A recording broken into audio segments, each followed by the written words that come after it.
kurikulum merdeka harus sesuai dengan konteks keadaan. Misalnya tentang penyembelihan sebagusnya di waktu hari raya Idul Adha. Jadi anak sudah melihat bagaimana cara penyembelihan hewan itu. Setelah itu anak itu bisa menyampaikan. Terus apa lagi? Kemarin juga Ibu menyampaikan tentang kalau dalam penyembelihan itu anak bisa menyampaikan sesuai dengan dia melihat ke lapangan di hari raya Idul Adha. Bisa jadi tugas proyek. Ya, sebagai tugas proyek waktu itu Ibu menyampaikan. Nah, sekarang Ibu tambah ya, Bu El. Iya. Karena pas Ibu kesini, Bu El juga yang mengajar. Jadi kita lanjutkan di pembimbingan dan pembinaan itu harus berkelanjutan. Iya. Jadi kalau nggak berkelanjutan, guru kadang-kadang dia lupa kan. Iya. Jadi jangan khawatir kalau Ibu kesini, tujuannya hanya membantu ya. Terima kasih Ibu. Nah, hari ini Ibu kesini, Ibu lihat anak-anak juga sedang ujian. Kemarin sudah dibimbing beberapa guru yang mengadakan ujian.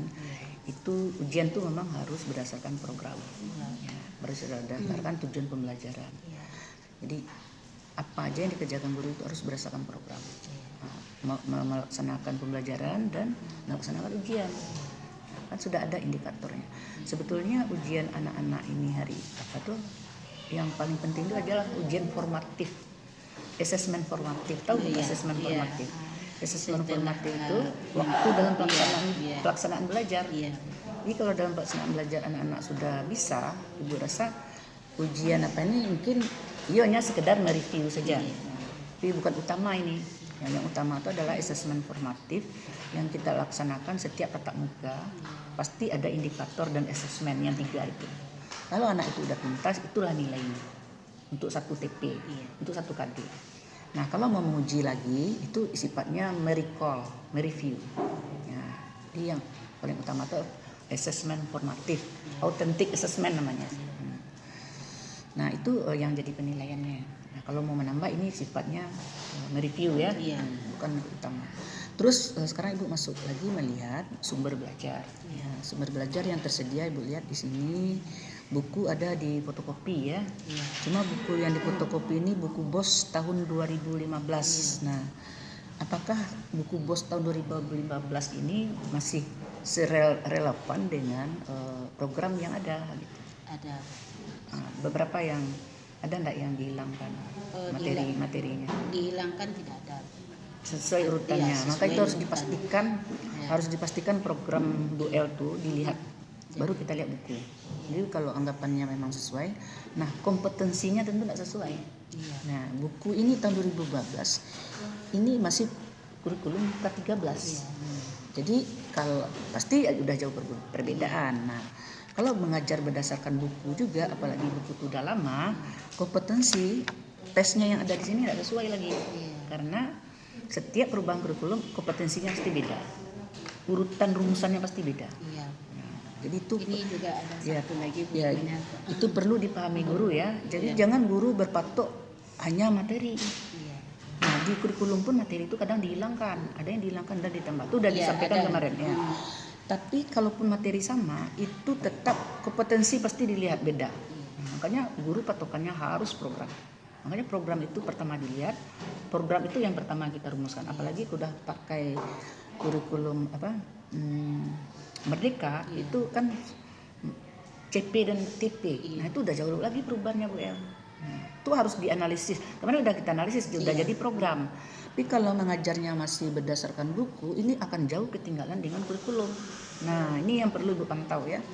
Terus ini ada buku lagi, ada satu lagi. Buku fikih. Ini tahun berapa ini? Masih tahun 2013. Jadi boleh melihat sumber belajar ini, tapi kalau Bu El merumuskan pembelajaran sudah pakai RPP, ini boleh dipakai. Yang rumusan yang Bu El jalankan tuh RPP, yang bahan ajarnya di sini, apa enggak? Boleh, mau tahun berapa bukunya silakan. Tapi asesmennya, langkah-langkahnya harus berdasarkan RPP kita. yang kita lihat cuma bahannya saja, bacaannya saja. Iya, iya. Paham nggak? Paham. Oke, jadi ibu ingin nanti guru hanya berdasarkan buku juga mengajar, kemudian mentesnya hanya berdasarkan materi. Iya. Nah, kompetensi, apa kompetensinya? KKO tadi. Oh, yang kata kerja gitu. Iya. Jadi nanti dalam mereview lagi itu juga yang diulang lagi. Oh, berarti Itu diulang lagi yang kan.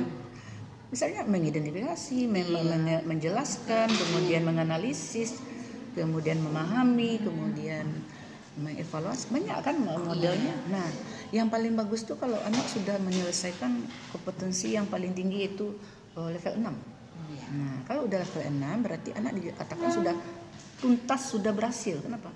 Di level 6 itu anak-anak pasti ditugaskan untuk melakukan sesuatu. Iya.